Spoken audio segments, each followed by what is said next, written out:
Bien. Entonces, volvemos al material.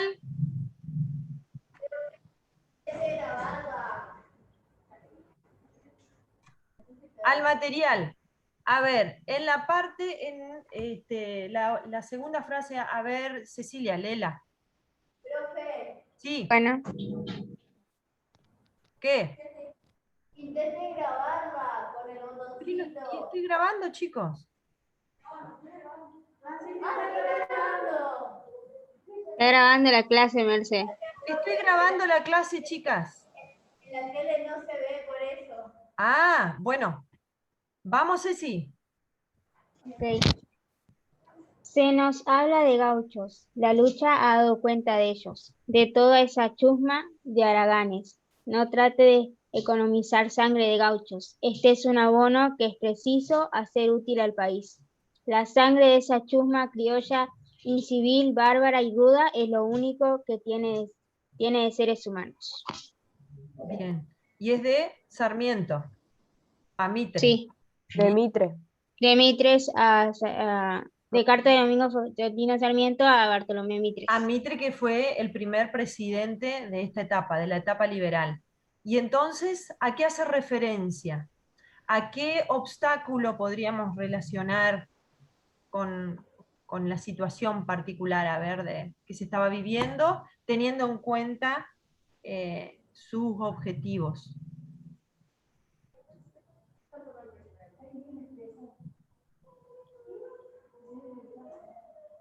Podríamos decir, digamos, él consideraba principalmente que esa gente que era, digamos, no tenía ciertas características, ya sea como el habla y la escritura, creía que eran como inútiles y la realidad era muy distinta, eran personas que quizás podían ayudar en lo que era el desarrollo. Bueno, a ver, bien, vuelvan al mismo material al principio donde les dice etapa liberal, que yo les decía, tienen cuatro obstáculos que superar. ¿Se ubican ahí? ¿A qué hace referencia puntualmente? A la resistencia de los federales del litoral y del interior. ¿Sí? Fíjense, en esta constitución o construcción del Estado, vamos a ver todavía esa lucha entre Buenos Aires, que va a querer imponerse a través de lo que dice el ejército pacificador. ¿Sí? Recuerden ustedes que el objetivo para lograr el progreso era el orden. Orden y progreso. Entonces, primero el orden, la pacificación, para después establecer lo que va a ser el desarrollo económico y la organización política. Ahí después bien le explica el material que después de Pavón, obviamente, todos, el gauchaje federal va a ser derrotado. Principalmente los últimos encabezamientos populares del Chacho Peñalosa, de Varela y López Jordán, que adquirió gran renombre e importancia en toda la anterior etapa. Recuerdan ustedes que tanto el Pancho Ramírez como López Jordán, ¿sí? Van a ser los defensores del federalismo, ¿sí? En contra, a través de las diferentes batallas que se van a dar en contra de este centralismo de Buenos Aires. Entonces, plantea, fíjense las características a las que pone también a estos bárbaros. Ahí yo les hablaba de esta cuestión civilización versus barbarie, ¿sí? Los gauchos eran sinónimos de personas incivilizadas, ¿sí? Fíjense que nosotros también, a través del tiempo, cuando hablamos de los indios, ¿sí? ¡Ay, sos una india!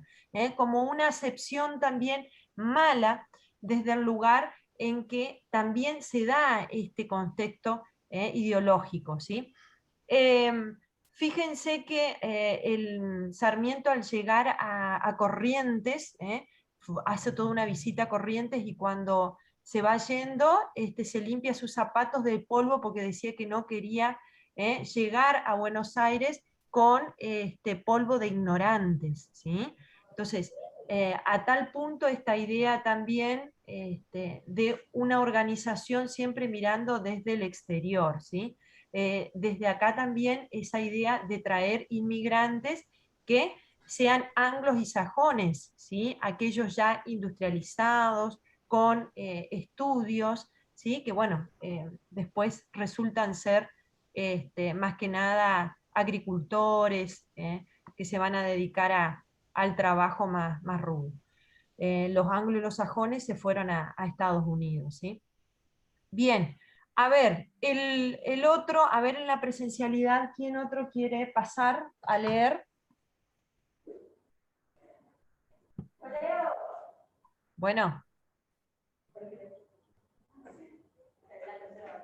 Esa, la de Bartolomé Mitre, ¿no? ¿sí?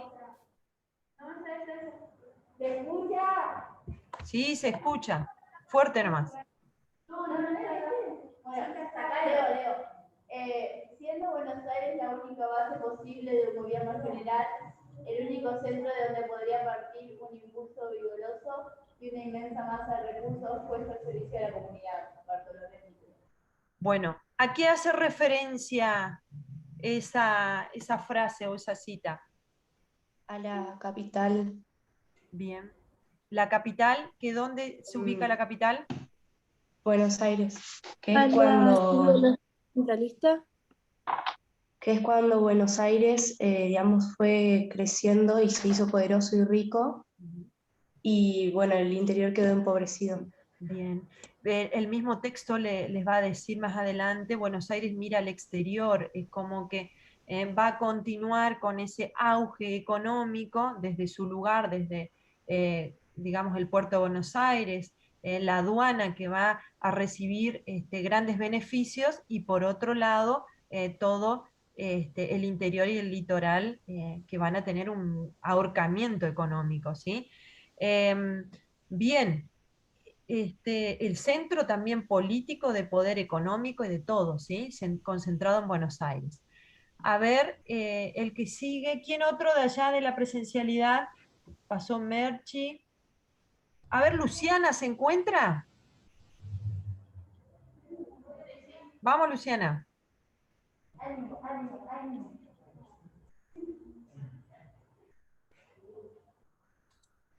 Honraremos la deuda extrema sobre el hambre y la sed del pueblo. Nicolás Alvarado.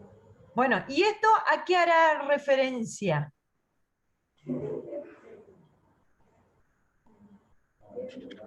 ¿Qué le habrá pasado? Fíjense, Avellaneda en el texto mismo les habla, ¿sí? Y tiene que ver justamente con la crisis económica financiera que tuvo que afrontar, ¿sí? Fíjense, ustedes habrán trabajado años anteriores, ¿sí? La crisis financiera de 1873, ¿sí? En la cual podemos decir que es la primer crisis que afecta a nivel europeo, ¿sí? Como una crisis capitalista, ¿sí? Del sistema capitalista, en la que las grandes potencias que ya venían desarrollándose, ¿sí? A través de la industria, ¿sí? Van a pensar a ver diferentes estrategias, y dentro de esas estrategias va a estar o buscar el proteccionismo, ¿sí? ¿Recuerdan ustedes qué significa establecer barreras proteccionistas? La producción nacional. Y a ver, ¿qué otra cosa más? Por ejemplo, ponerle altos aranceles a la importación. Uh-huh. Y poder, digamos, sí o sí, muy bien, poder exportar todos sus productos para generar ganancia, pero obviamente en cuanto a la importación, digamos, evitar esta competencia, ¿sí? Con sus productos nacionales. Muy bien. Entonces, eso por un lado. Por otro lado, se va a generar justamente todo este proceso que ustedes habrán visto, que es el de colonialismo o imperialismo, ¿sí?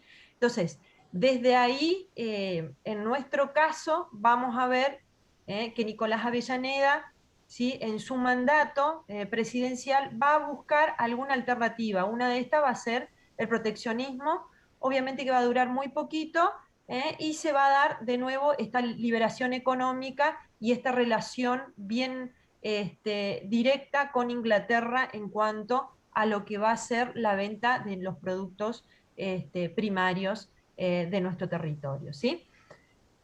Vamos a la siguiente. Desde allá, a ver, Betsabé. ¿No está? Bueno. Y a ver, Aldana.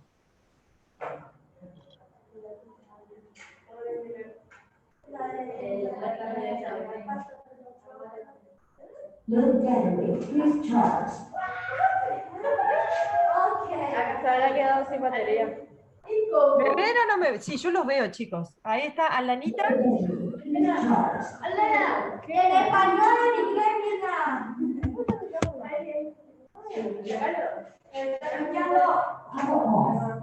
hasta nuestro propio decoro, se salió. Ahí estamos. Bueno, entonces, ¿a qué haría referencia? A ver, Brenda, ¿podés expresar a qué haría referencia Nicolás Avellaneda?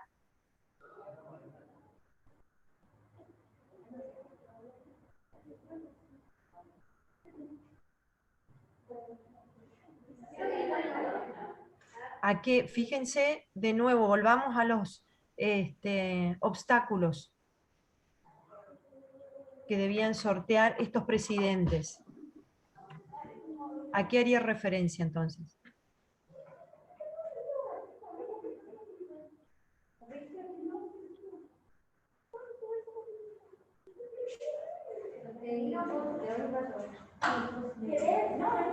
A ver, alguien que les ayude desde ahí.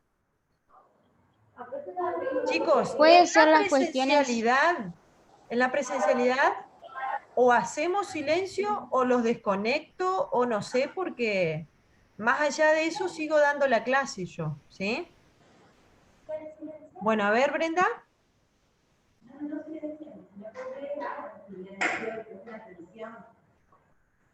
¿Qué pudiste entender, Brenda?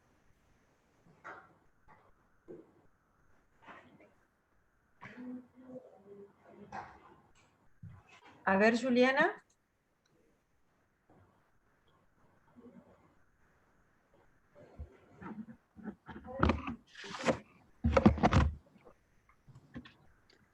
Puede ser con la cuestión capital. No específicamente la capital. Volvé a la primera hoja de la etapa liberal, Sí, ¿sí? sí, Donde sí. les dice el escollo a superar, ¿sí?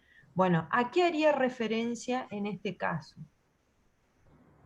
¿De quiénes está hablando? A la parte agrícola.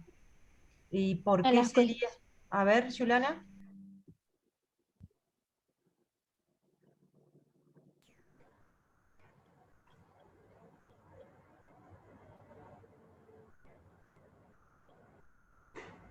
La amenaza de los indios.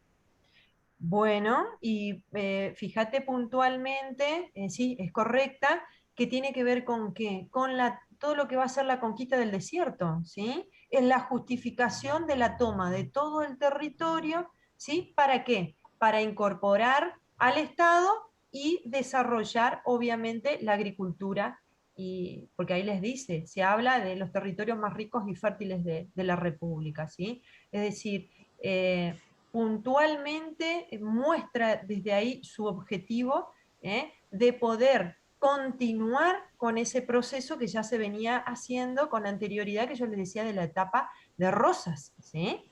Acá vamos a ver que continúan con estos presidentes y finaliza con Roca. ¿Estamos? Vuelvan a leer después el material, que ahí es lo que yo les había explicado, que se conoce como la conquista del desierto, y que tiene que ver con la incorporación, decíamos nosotros, de todo lo que es la Patagonia, que ustedes pudieron ver también en los mapas cuando fueron resolviendo, ¿sí? Y también lo que va a ser todo lo que es Chaco, Formosa, en el norte de nuestro territorio, ¿sí? Es decir, esas tierras fértiles que comienzan desde la pampa húmeda a toda la extensión de la Patagonia, ¿sí? Y que obviamente yo les decía a ustedes que esas tierras se fueron dadas o cedidas por muy poco dinero a la clase o a un sector, ¿sí? ¿Recuerdan ustedes a quienes hacíamos referencia? Esas tierras. Hacíamos referencia a la gente y que venía, digamos, inmigrante, a la gente obrera. En este caso, los obreros cuando llegan acá ya no estaban, las tierras ya ¿A estaban la dadas. oligarquía? Bien, a la oligarquía, decíamos, a estas pocas familias se van a conformar como élite tradicional, que, bueno, ya con Rosas, ahí mismo les plantea, ¿sí?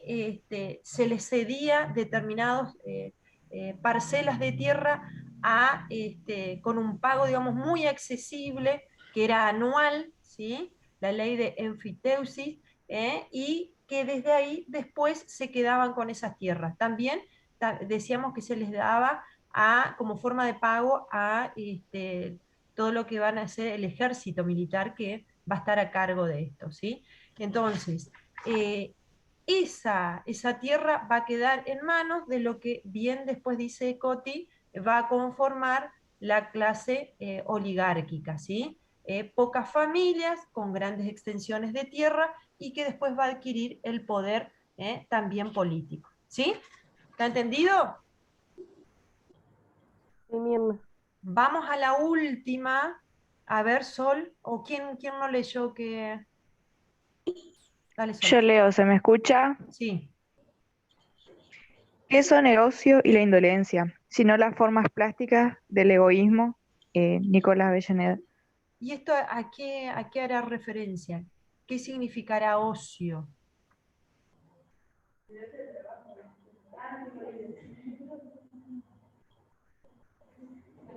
Vuelvan a mirar.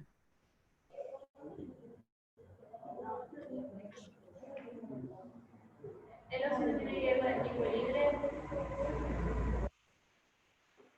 Es parte de lo que, fíjense, tanto estos tres presidentes, Mitre, Sarmiento, Avellaneda, tenían un objetivo bien puntual, es decir, desarrollar esta economía y por ello también asemejarse a la forma de trabajo, ¿sí?, de Europa, ¿sí?, en el cual ya tenían un ritmo de trabajo bien determinado. ¿Recuerdan ustedes cuando dieron ya desde tercer año lo que fue la revolución industrial y el cambio rotundo? ¿Se acuerdan de los campesinos, los artesanos, al adaptarse al sistema fabril o industrial? ¿Sí? Entonces, los europeos que ya venían de allá, digamos, de Europa, perdón, ya tenían bien determinado el tiempo de trabajo, ¿sí? Entonces, ¿qué es lo que buscaban? Implementar también una organización, ¿sí?, en el cual se logre ese desarrollo económico, se logre ese progreso, y para eso había que adaptar a la clase nativa, a los bárbaros, que justamente decían tenían otro ritmo, ¿sí? Cómo eran acusados como vagos, haraganes, ¿sí?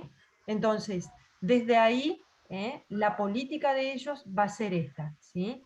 Desde incorporar, en el caso de Nicolás Avellaneda, a través de lo que fue la ley de inmigración y colonización, ¿sí?, a todos los inmigrantes para conformar esa mano de obra fundamental para el trabajo de las tierras que se habían incorporado, ¿sí? Si ustedes se fijan al final, ¿sí?, en el caso de Avellaneda, ¿sí?, les habla que en 1876 se establece esta ley, la ley de colonización y de inmigración, ¿sí?, que es lo que yo les estaba explicando, que va a ser organizado, digamos, desde el Estado, ¿sí?, esta propaganda, para que, digamos, los inmigrantes lleguen a nuestro territorio, y por ello también se les pagaba los pasajes, por otro lado también el alojamiento,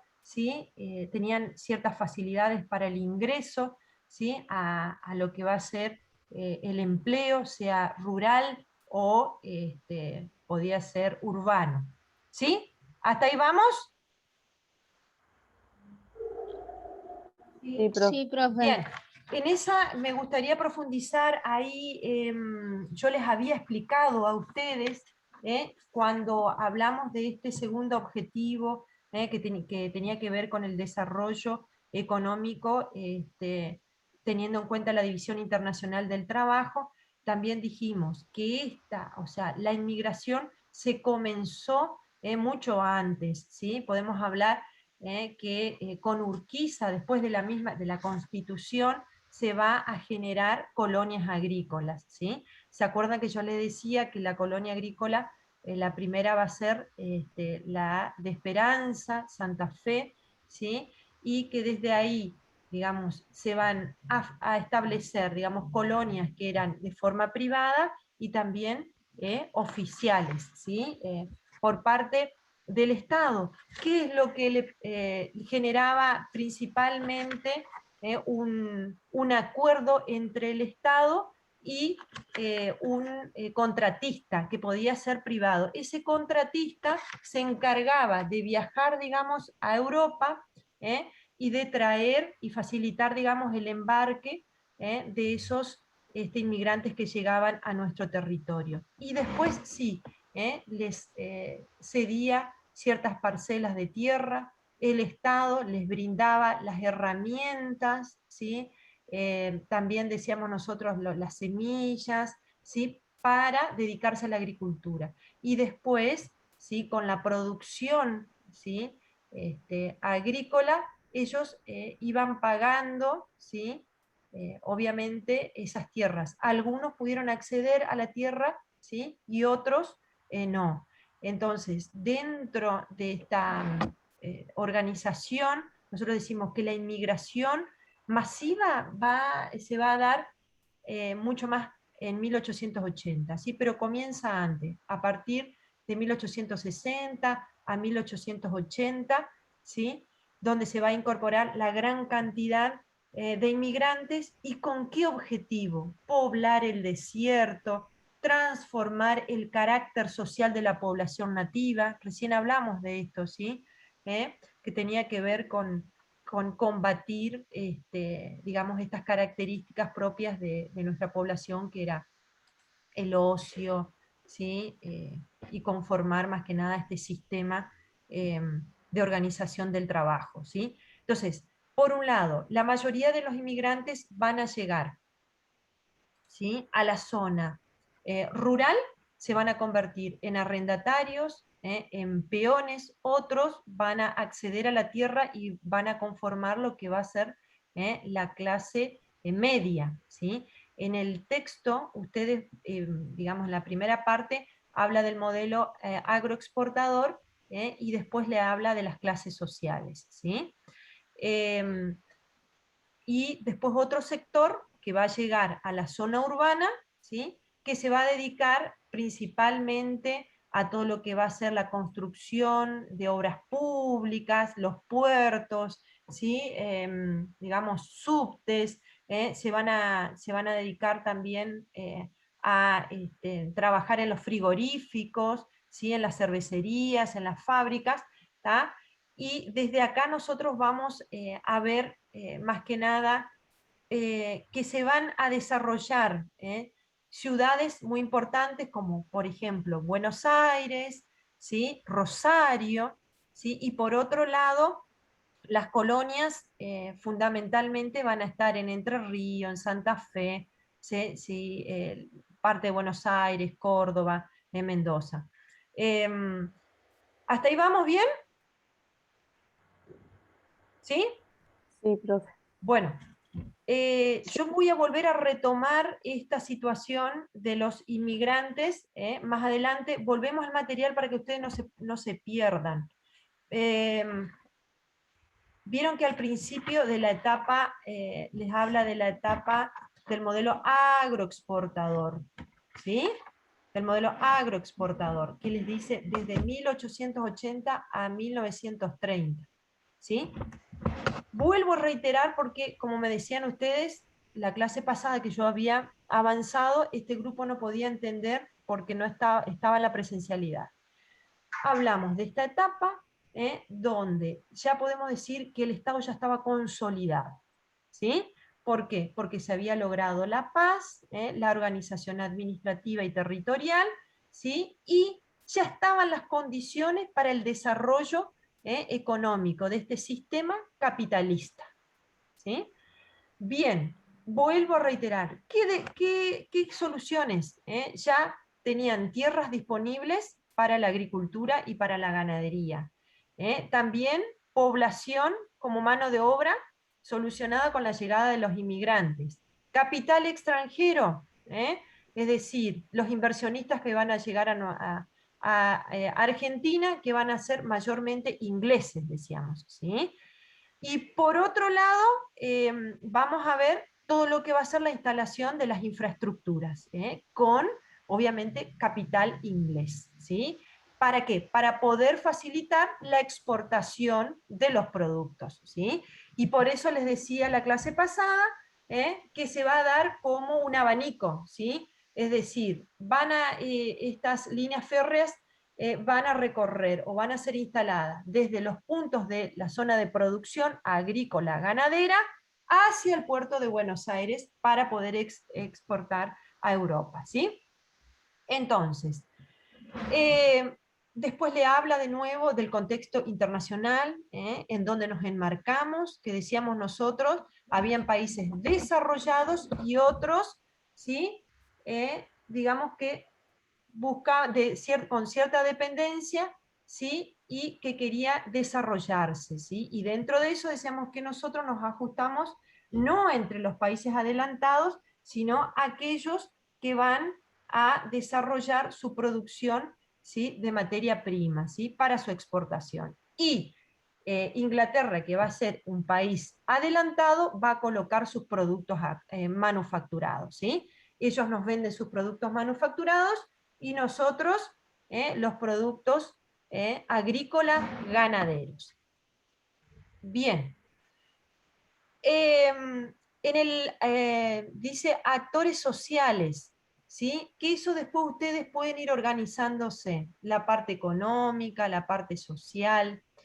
Acá vuelve a retomar, ¿sí? Para poder entender cuál es la clase, la élite tradicional, la oligarquía que nosotros decíamos que eran dueños del poder político y económico, fueron los que pudieron incorporar las tierras, digamos, adquirir las tierras, ¿sí? Y van a ser los grandes terratenientes, ¿sí? Sumado a otro sector que eran los inversionistas ingleses, ¿sí? Principalmente grandes comerciantes, digamos, propietarios, ¿sí? De lo que van a ser también o funcionarios de ferrocarriles, ¿sí? Y por otro lado está el otro sector. Este sector, que yo les decía, que se va a conformar en la clase media, que eran los inmigrantes que pudieron acceder a la tierra y van a poder enviar a sus hijos a estudiar, que se van a conformar o se van a transformar, digamos, en profesionales. Después está todo el sector, tanto de peones como gauchos, que van a estar más que nada relegados, ¿sí? Los pueblos originarios, los gauchos que no se van a adaptar a un nuevo sistema, ¿sí? Un sistema que ya veníamos nosotros de ver de trabajo europeo, netamente producto del desarrollo industrializado, ¿sí? Entonces, por un lado, en el sector, digamos, urbano, vamos a ver también que quienes van a desarrollar bueno, todo lo que va a ser las artesanías, vendedores ambulantes, ¿sí? Todos estos van a vivir, ¿sí? En las ciudades, pero van a constituir la clase baja, ¿sí? Puntualmente, cuando nosotros hablamos de lo económico estamos hablando del modelo agroexportador, ¿sí? Que se inicia a partir de 1880, decíamos nosotros, y que va a tener ciertas características. Que ahí les dice, crecimiento hacia afuera. ¿Por qué? Porque nosotros vamos a producir pensando en la exportación, ¿sí? ¿Y qué significa esto? En función de la demanda de Inglaterra, ¿sí? Por tal motivo, nuestro territorio no se va a industrializar, ¿sí? No va a pensar más allá de este proceso de producción de materias primas, ¿sí? No se estimula la industria, ¿sí? Entonces, desde ahí nosotros vamos a ver también que bueno, se va a producir un agotamiento ya después con la crisis del 29, ¿sí? Y la caída de la Bolsa de Nueva York en 1930. ¿Qué características tiene esa economía? ¿Sí? Nos llamaron el granero del mundo, decíamos. ¿Por qué ese nombre? Porque nosotros logramos exportar mayor cantidad, digamos, de cereales. Dentro de los cereales podemos hablar del maíz, del lino, ¿sí? De la avena, del trigo. Se van a generar ciertas industrias, pero relacionadas con lo que se exportaba, ¿sí? Más que nada los molineros, ¿sí? Para producir la harina. Por otro lado, continuamos justamente y fortaleciendo todo lo que va a ser el desarrollo para la exportación de la carne, ¿sí? Que hasta ese momento, recuerdan ustedes, nosotros en los años 60 y 70 decíamos, desarrollábamos más la producción lanar, ¿sí? Acá, en esta etapa, ¿sí? Se va a, digamos, a reemplazar el transporte del ganado de pie, ¿sí? Por lo que va a ser los enlatados o, digamos, lo que se exportaba como carne enfriada. ¿Sí? ¿Por qué? Porque aparecen los frigoríficos, ¿sí? Estos frigoríficos, que la mayoría de los dueños van a ser ingleses, en menor medida van a ser, ¿cómo es? Alemanes y también, digamos, estadounidenses. Nosotros tenemos como ejemplo claro de este proceso de cambio, ¿sí? De Santa Elena. ¿Sí? En Santa Elena, ¿sí? Que es una ciudad que se va a fundar en función del desarrollo del frigorífico de Santa Elena, ¿sí? Santa Elena va a ser, digamos, se funda allá por 1871 y va a ser, digamos, primeramente un centro más que nada como de exportación de carne salada, un saladero, ¿sí? Y después, ¿sí? Con alemanes, ya con los Kemmerich, ¿sí? Van a transformar en un matadero y después en un frigorífico, ¿sí? Que después va a adquirir recién en 1902